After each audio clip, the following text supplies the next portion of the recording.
আসসালামু আলাইকুম। আজকে আমার জীবনের ঘটে যাওয়া একটা ঘটনা বলবো। আমাদের তিনজন প্রিয় ভাই শাকিল আহমদ, তারপরে হচ্ছে শিহাব মুহতাদি এবং তোফাজ্জল হোসেন, এই তিনজনের সাথে যে ব্যবহারটা করা হয়েছে, হ্যাঁ, এটা অবশ্যই ভুল যে তারা তাদের কাছে গেছে। কারণ তারা এটা জানে না যে হানাফি মাযহাবের অনুসারীদের ভিতরে এক দল কি পরিমাণ হিংস্র জঘন্য হয়, এটা তারা জানে না। এই কারণে তারা মুসলিম ভাই মনে করে গিয়েছে।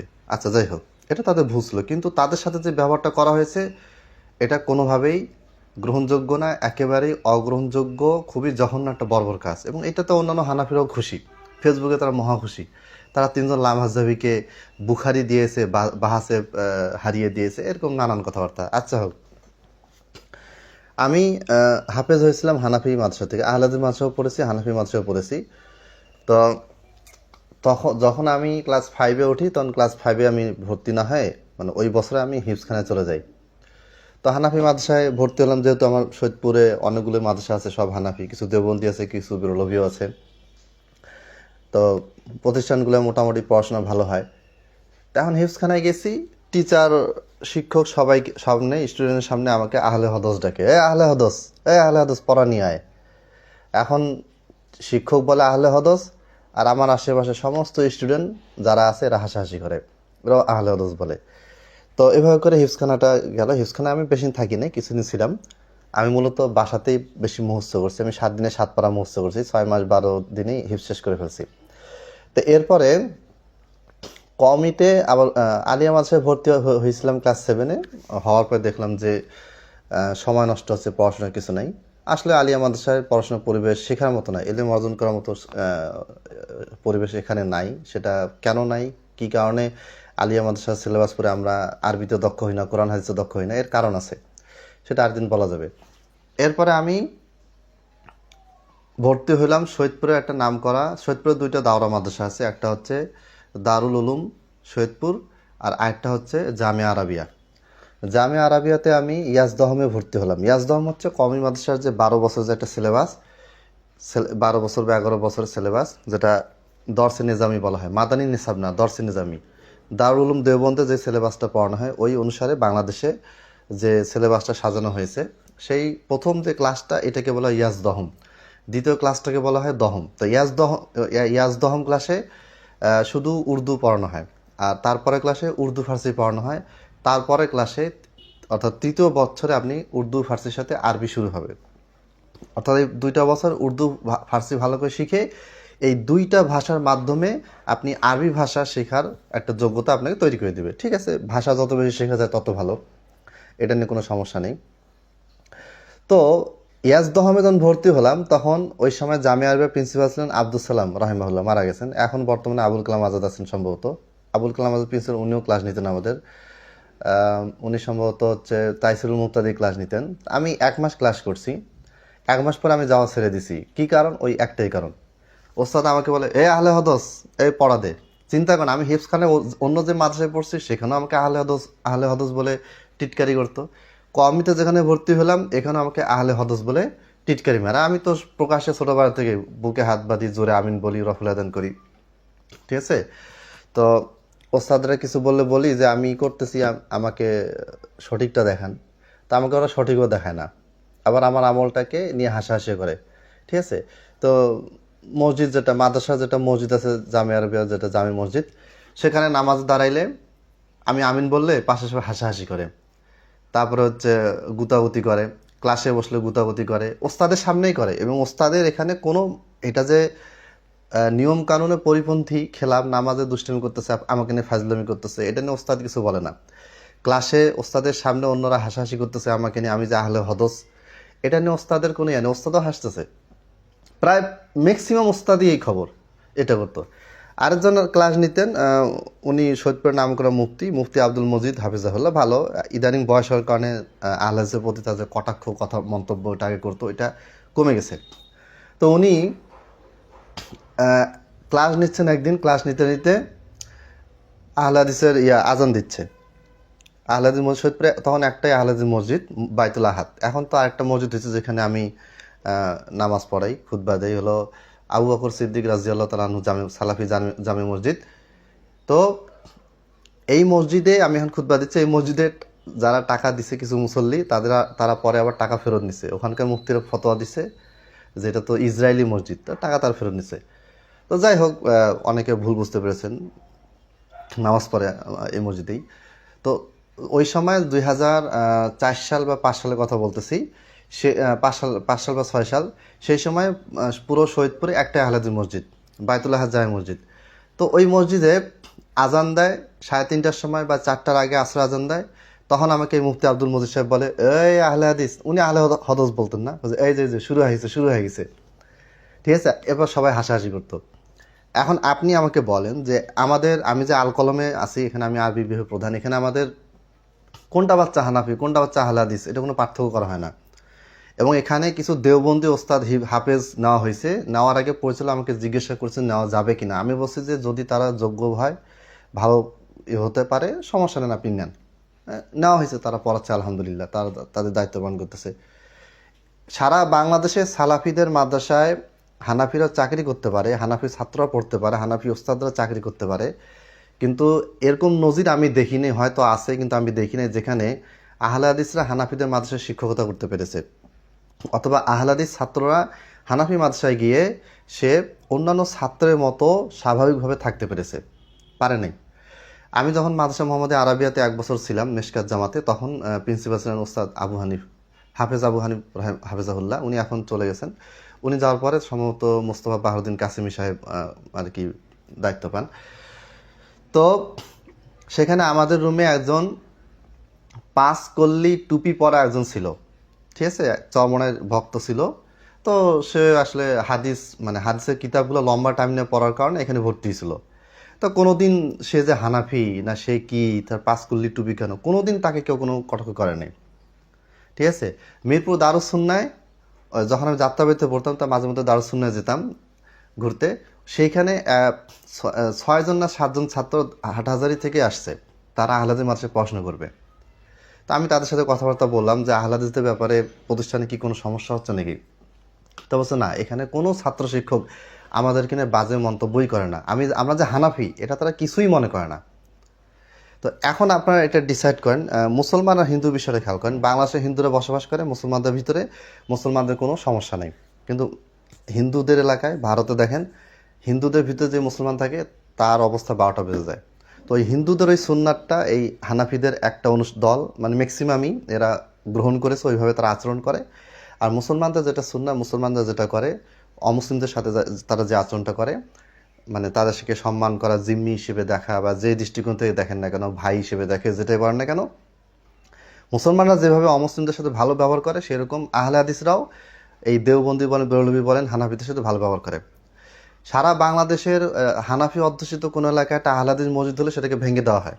আমি এখন যেখানে ভিডিও করতেছি দিনাজপুর জেলার চিরিবন্দরে, এইখানে পুরা চিরিবন্দরে সব আহলে হাদিস মসজিদ, মাঝে মধ্যে 2-1টা হানাফি মসজিদ পাবেন। তো মাঝে মধ্যে যে হানাফি মসজিদ পাবেন, আপনি যা জিজ্ঞেস করেন তো ওখানে আহলে হাদিসরা গিয়ে কখনো মসজিদ ভেঙেছে কিনা, অত্যাচার করেছে কিনা, আসে সরজমিনে দেখে যান। আমার পাশে যাওয়ার থাকলে আসবেন ইনশাআল্লাহ। নাই, এরকম কিছু নাই। এখন আপনারা যে হানাফি মাযহাব মানেন, ভালো কথা, তো আপনাদের মাযহাব থেকে কেউ বের হয়ে গেলে তার সাথে এরকম আচরণ কেন? আমি একটা ভিডিও করেছি, বা এরকম অসংখ্য ভিডিও করা যায়, সেখানে দেখা গেছে যে শাফিঈদের সাথে হানাফিরা একটা যুদ্ধ শুরু করছে, যুদ্ধ, মারামারি, খুনাখুনি অবস্থা। কেন? ওরা হচ্ছে শাফিঈ মাযহাব আর আমরা হচ্ছে হানাফি মাযহাব।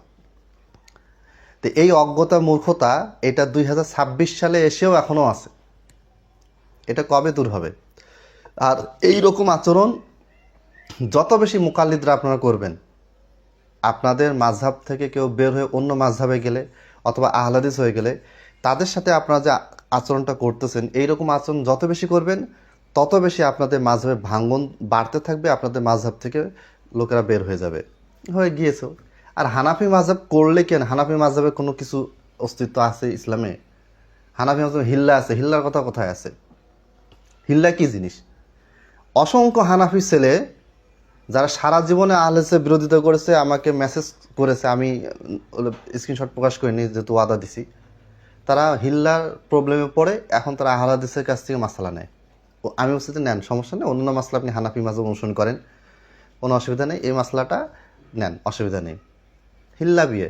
আপনি রাগের মাথায় 3 তালাক দিয়ে দিচ্ছেন, 3 তালাক হয়ে গেছে, আপনার বউকে এখন কি করতে হবে? আরেকজনের সাথে জেনা করাতে হবে। এই জেনাটাকে নাম দেওয়া হয়েছে হিল্লা বিয়ে। ঠিক আছে? এটা হচ্ছে হানাফি মাযহাব। হানাফি মাযহাবের ম্যাক্সিমাম এবং শিয়ারা বাংলাদেশে প্রতিষ্ঠিত হয়েছে হানাফি মাযহাবের দ্বারা। আপনি দেখবেন যে শিয়া মাযহাবে যারা আক্রান্ত, শিয়াদের দ্বারা আক্রান্ত, এর একটা বড় অংশই হানাফি মাযহাব থেকে গেছে। না জেনে গেছে, আমি বলতেছি না ইচ্ছাকৃত হয়ে গেছে, কিন্তু গেছে। তো এই হলো অবস্থা। সারা পৃথিবীতে হানাফি মাযহাব একসময় ব্যাপকভাবে ছড়িয়েছিল। এখন যতদিন যাচ্ছে এই মাযহাবের লোক সংখ্যা কমে যাচ্ছে, এবং যারা বের হয়ে আসতেছে এরা পড়াশোনা গবেষণা করে বের হয়ে আসছে। এরা যুক্তি দেখায় যে তুমি কি বুখারি বুঝো, বুখারি পড়তে পারো, তাহলে তুমি আহলে হাদিস হলে কীভাবে? তা আমি আপনাদেরকে প্রশ্ন করতে চাই যে আপনাদের যে যারা সাধারণ মুকাল্লিদ, রিকশাওয়ালা, ভ্যান চালক, দোকানদার, এরা কি ইমাম আবু হানিফার ফতোয়া পড়ে বুঝতে পারে? ইমাম আবু হানিফার বই তারা বুঝতে পারে? হেদায়া শরে বেকা কি তারা পড়ে বুঝতে পারে? যদি না পারে তাহলে তারা মুকাল্লিদ হলে কীভাবে? একটা হাদিসের গ্রন্থ, আমি জেনারেল শিক্ষিত বা অল্প শিক্ষিত, আমি আরবি এবার পড়তে পারি না, বুঝতে পারি না, অনুবাদটা পড়লাম, পড়ে আমি দেখলাম যে এখানে রফুল আদানের কথা আছে, আমি মানলাম, তো হাদিসের প্রতি আমল তো আমি করলাম। কিন্তু যেই ব্যক্তিটা সে হানাফি মাযহাবের কিছুই জানে না, হুজুরের কথা মতো সে হয় দেওবন্দি হয়েছে অথবা ব্রেলভি হয়েছে, এই ব্যক্তিটা কিভাবে ইমাম আবু হানিফার মুকাল্লিদ হলো? আমাকে বলেন আপনারা, কিভাবে হলো? আজব কাহিনী। ইমাম আবু হানিফার আমি এক মুফতি, অনেক কথা এগুলো বলি না, কারণ আমরা হানাফিদেরকে মুসলমান মনে করি, ভাই মনে করি, দূরত্ব তৈরি হোক চাই না। উনি আমার ওস্তাদ আর কি, ওই যে আহলে হদস আহলে বলতো, এই লোক ওরকম ছিল। তা 2 দিন বছর আগে দেখা হলো, তারপর আমাকে বলে থামো থামো, কোথায় যাচ্ছ? আমি গিয়ে সালাম দিলাম, মুসাফা করলাম। তা উনি পরে বললো যে কোথায় কি করতেছো? বললাম, তখন বলছো তুমি কি এখনো আহলে যাচ্ছো? হ্যাঁ, আমি এখনো আহলে আছি, গায়ের মুকাল্লিদ আছি। ইমাম আবু হানিফা গায়ের মুকাল্লিদ ছিলেন, আমিও গায়ের মুকাল্লিদ আছি। কিন্তু আপনি তো মুকাল্লিদ হয়ে আছেন, আপনি আমাকে একটা বলেন তো একটু, যে আপনি কিভাবে মুকাল্লিদ হলেন? তখন আমাকে বলছে, ও বেশি বেশি ইয়া করে শিখছো, হ্যাঁ, মানে হাসতে হাসতে বললো। তা যাই হোক, ওস্তাদ হয়, আমি কিছু বললাম না।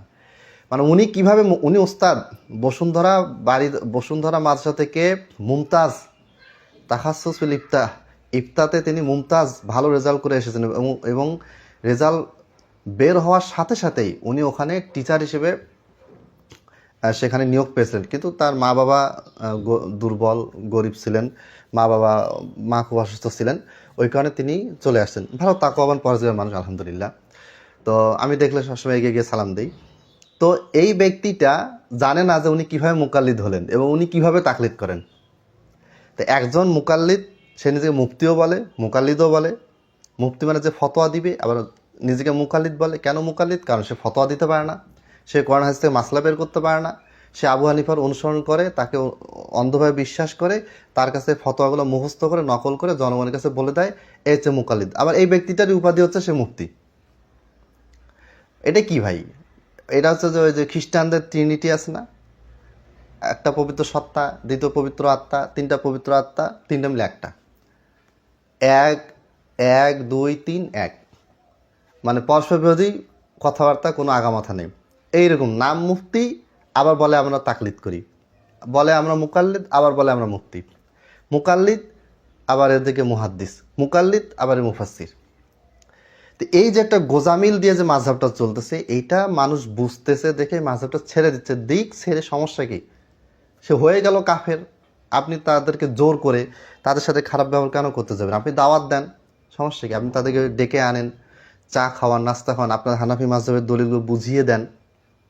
আমাদের দলিল সহ নামাজের মাসাইল পরে আমাদের সৈয়দপুর এক ভাই, আমার বড় ভাই, আমার এলাকার আর কি, উনি আগে আহলে হাদিস, জন্মগতভাবে তিনি ছিলেন বেরলভী, পরে তিনি আহলে হাদিস হলেন, হওয়ার পরে দলিল সহ নামাজের মাসাইল পরে আবার হানাফি হয়ে গেলেন।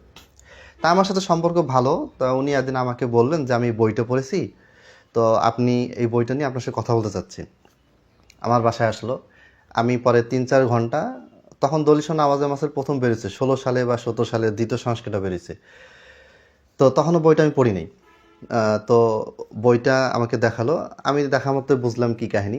পরে আমি করলাম কি, একটা পৃষ্ঠা থেকেই 2-3টা পৃষ্ঠা থেকে মোটামুটি অনেকগুলি বিষয় মাক্তাবা সামেলা খুলে রিডিং পড়ে পড়ে তাকে 2-3 ঘন্টার ভিতরে বুঝিয়ে দিলাম, আর দিয়ে বললাম যে দলিল-সহ নাওয়াজে মাসাইল বইটাতে যে কথাগুলি আছে এখানে প্রচুর চালাকি করা হয়েছে। দলিল দেওয়া হয়েছে, দলিলে চালাকি করছে, একটা বিস্তারিত দলিলের আংশিক অংশ তুলে ধরা হয়েছে। ঠিক আছে, একজন রাবিকে জয়ীব বলছে, সেই রাবির ব্যাপারে একাধিক ইমামের বক্তব্য বাদ দিয়ে 2-1টা বক্তব্য তুলে দিছে। এই লোকটা ওই সময় আমাকে বলছে যে আমি আবার আহলে হাদিস হয়ে গেলাম, এরপর থেকে আর কোনো হানাফি হব না। এখন পর্যন্ত উনি আহলে হাদিসে আছেন। ঠিক আছে, তো এই যে আমি যদি রেগে যেতাম হতো না, আমি বুঝিয়ে দিলাম, দেখাই দিলাম যে এই বইটাতে এই প্রবলেম। তো আপনারা ওইভাবে দাওয়াতি কাজ করেন না, সমস্যা কি? আপনারা ওইভাবে দাওয়াতি কাজ করেন, আহলে হাদিসকে বুঝান যে বুকে হাত বাঁধা হাদিস সহি নয়, আল্লাহ সব জায়গায় বিরাজমান। আপনাদের দলিল প্রমাণ করে তাদেরকে ডাকেন, ভালোবাসার সাথে সম্মানের সাথে আপনি তাদেরকে নিজের ঘরে ফেরত নিয়ে যান। কে মানা করলো আপনাকে? কিন্তু আপনারা এটা করতেছেন না। আপনারা কি করতেছেন? মসজিদে জেরার বলে আহলে হাদিসের মসজিদ ভেঙে দিচ্ছেন। মসজিদে জেরার এটা আল্লাহ নবী সাল্লাল্লাহু আলাইহি ওয়াসাল্লামের জীবনে একবারই ঘটনা ঘটেছে, আল্লাহর পক্ষ থেকে ওহী করা হয়েছে। তো আপনাদেরকে কে ওহী করলো যে শরীয়তপুরে অমুক আহলে হাদিস মসজিদটা হচ্ছে মসজিদ জেরার, ভোলার অমুক মসজিদটা মসজিদে জেরার? কে বললো আপনাদেরকে? আপনারা কিসের ভিত্তিতে বলতেছেন যে এটা হচ্ছে মসজিদে জেরার? মসজিদে জেরার নির্মাণ করেছিল কারা? কিয়ামত পর্যন্ত আগত যত মুনাফিক কাফের বদমাইশ এদের হেড যারা ছিল, মক্কার যারা ছিল, এরা এই মসজিদটা নির্মাণ করেছিল। আল্লাহ নবী সাল্লাল্লাহু আলাইহি ওয়াসাল্লামকে আল্লাহ তাআলা বলেন, লা তাকুম ফিহি আবাদান, তুমি ওই মসজিদে কখনো গিয়ে দাঁড়াবে না। ঠিক আছে, তো ওই মসজিদ কারা নির্মাণ করেছে? মুনাফিকরা। ইন্নাল মুনাফিকিনা ফি দারকিল আসফালি মিনান নার। ওই সমস্ত মুনাফিকদেরকে আপনি মিলাচ্ছেন আপনারই মাযহাবের সাবেক ব্যক্তি, যারা মাযহাবে ছিল এখন নাই। সবই ঠিক আছে, কালেমাও ঠিক আছে, নবী রাসূল ঈমান সব কিছু ঠিক আছে, জাস্ট আপনার মাযহাবে ছিল নাভি নিচে হাত বাঁধতো, এখন বুকে হাত বাঁধে। আপনার মাযহাবে ছিল আমিন আসতে বলতো, এখন জোরে আমিন বলে। আপনাদের মাযহাবে ছিল এখন হচ্ছে রফুল আদান করে না, আগে করে না এখন করে, বাস এই হয়ে গেল। কাফের মুনাফিকদের চেয়েও খারাপ এরা। এখন মসজিদ করলে সেটা হয়ে গেল মসজিদের জেরার। আবার এদেরকে আপনার মসজিদে বের করে দিচ্ছেন, তাদেরকে চর থাপ্পড় মেরে মসজিদ থেকে বের করে দিলেন, দেওয়ার পরে তারা বাইরে গিয়ে বাধ্য একটা মসজিদ করলো। এখন ওই মসজিদটা হয়ে গেল কি? মসজিদে জেরার। তো আপনারা এটা করে কি বুঝাচ্ছেন? ইমাম আবু হানিফা রাহিমাহুল্লাহকে কি করতে চাচ্ছেন আপনারা?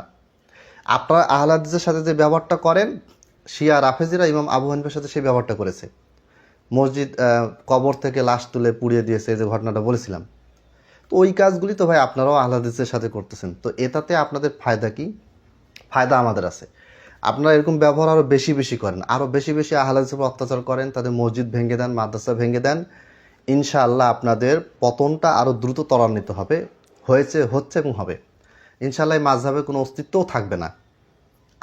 আমি চাই না যে মাযহাবটা উড়ে যাক, থাক, সমস্যা কি? ইমাম আবু হানিফা রাহিমাহুল্লাহর মাযহাব, মাসলাক, তার উসুল মূলনীতি মানুষ অসুবিধা কি? আমার তো কোনো আপত্তি নেই। কিন্তু আপনারা এটা দুর্নাম করতেছেন, আপনারা ইমাম আবু হানিফা হানাফি মাযহাবকে ডুবাচ্ছেন। তো যাই হোক, এই ছোটোবেলায় আমি তখন 12-13 বছর একটা ছেলে, হানাফি মাদ্রাসা হিফজ করলাম, কিছুদিন পড়লাম, তারপরে কওমিতে পড়লাম। আমার সাথে ওস্তাদ ছাত্র সবাই মিলে এরকম কি করে, আচরণ করে। প্রিন্সিপালকে বিচার দিবেন, প্রিন্সিপাল উল্টা আরও করবে, উল্টা আরও বোঝাবে, দেখো তোমরা গোমরা, হ্যান ত্যান, তোমরা আহলে হদস বের হয়ে আসো, এগুলো বলে। যাই হোক, অনেক কথা বললাম, ভিডিও লম্বা হয়ে গেল। তো সর্বশেষ আমি আমাদের সালাফি ভাইদেরকে বলবো যে এদের কারোর সাথে আপনার যোগাযোগের প্রয়োজন নেই, যাওয়ার দরকার নেই। অবশ্যই আপনারা আপনাদের কাছ থেকে ফেসবুকে আপনি দাওয়াত দেন না, সমস্যা কি? আপনার দাওয়াত ফেসবুকে মানে আহলে হাদিস হবে, আপনি কেন যাবেন ওদের মাদ্রাসায়? কি দরকার? কোনো প্রয়োজন নেই। তাদেরকে আপনি ডাকেন, সম্মানের সাথে আপনি খাতির করেন, কোনো অসুবিধা নেই, কিন্তু তাদের আস্থানে কখনো যাবেন না। আসসালামু আলাইকুম রহমতুল্লাহ।